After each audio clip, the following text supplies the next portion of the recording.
నిరంతర పోరాటం. కీర్తిశేషులు రాధాకృష్ణ గారు, మా పెద్దనాన్నగారు చనిపోయిన తర్వాత అభిమానుల కోసం, పేదల కోసం, బడుగు బలహీన వర్గాల కోసం అండగా ఉండటానికి ఆయన ఈ ముళ్ళ కిరీటాన్ని తలకు పెట్టుకున్నారు. ఆయనకి తెలుసు ఈ బాట పూల బాట కాదని, ఎన్నో కష్టాలు నష్టాలు ఎదుర్కోవాల్సి వస్తుందని ఆయనకి ఎప్పుడూ తెలుసు. ఈ ప్రయాణంలో ఆయన ప్రాణం పోతుందని కూడా తెలుసు, కానీ దేనికి లెక్క చేయలేదు. ప్రజలే నా ప్రాణం అనుకున్నారు, ప్రజల కోసమే జీవించారు, ప్రజల కోసమే ప్రాణాలు వదిలారు. చివరి శ్వాస వరకు ఆయన జీవితం నిరంతర పోరాటం.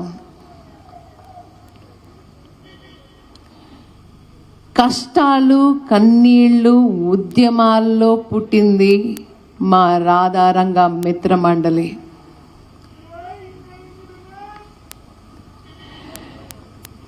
స్టూడెంట్స్ ఉద్యమాల్లో పుట్టింది యునైటెడ్ ఇండిపెండెన్స్.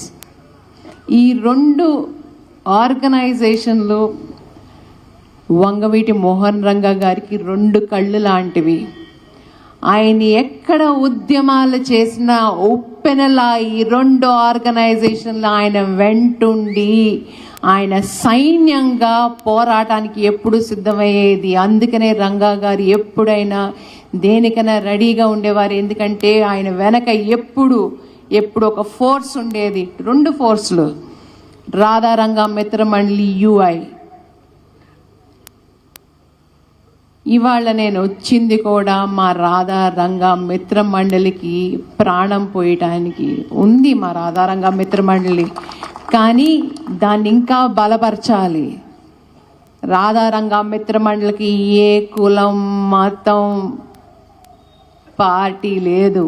అన్ని పార్టీల వాళ్ళు మా రాధారంగ మిత్ర మండలిలో ఉన్నారు, అది గుర్తుంచుకోండి.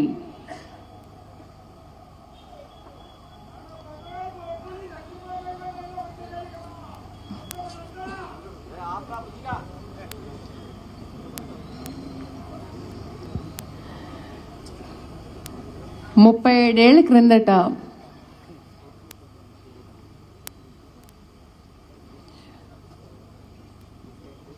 37 క్రిందట ఆ మహనీయుణ్ణి హతమార్చారు.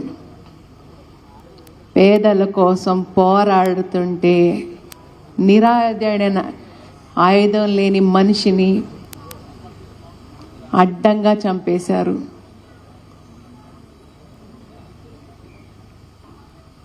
ఆయనతో పాటు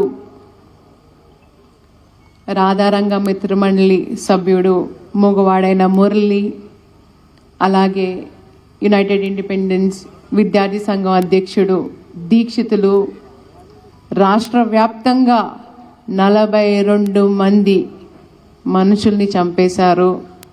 వీళ్ళందరికీ నా నివాళులు.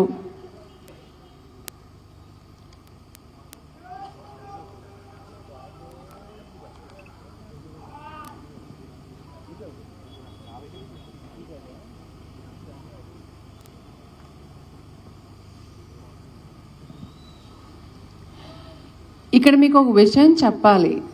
రంగా గారికి ఎప్పుడు తెలుసు ఆయనకి ప్రాణభయం ఉందని, ఆయన ఇంటి నుంచి బయట అడుగు పెడితే ఎప్పుడైనా చంపేస్తారని. కానీ ఆయన దేనికి భయపడలేదు. ఎందుకంటే ప్రజలే నా లోకం అనుకున్నారు, ప్రజల కోసమే చివరి శ్వాస వరకు ఉన్నారు ఆయన. అలాంటిది ఇంత కష్టపడి పేదల కోసం ఇంత పోరాటం చేసిన రంగా గారికి సరైన రికగ్నిషన్ వచ్చిందా? ఎలక్షన్ టైం అప్పుడు రంగా గారి ఫోటో పెట్టుకుని ఓట్లు అడగటానికి ప్రతి పార్టీ వాళ్ళు వస్తారు. ఇవాళ నేను వాళ్ళని నిలదీసి అడుగుతున్నాను, రంగా గారి కోసం మీరు ఏం చేశారు? 37 ఏళ్ళైంది, ఏం చేశారు? క్రిందటి ప్రభుత్వం వైసీపీ, ప్రస్తుతం ప్రభుత్వం టీడీపీ, జనసేన, మీ ముగ్గురిని అడుగుతున్నాను, రంగా గారి కోసం నిజంగా మీరేనా చేశారా? ఎలా రంగా గారి ఫోటో పెట్టుకుని ఓట్లు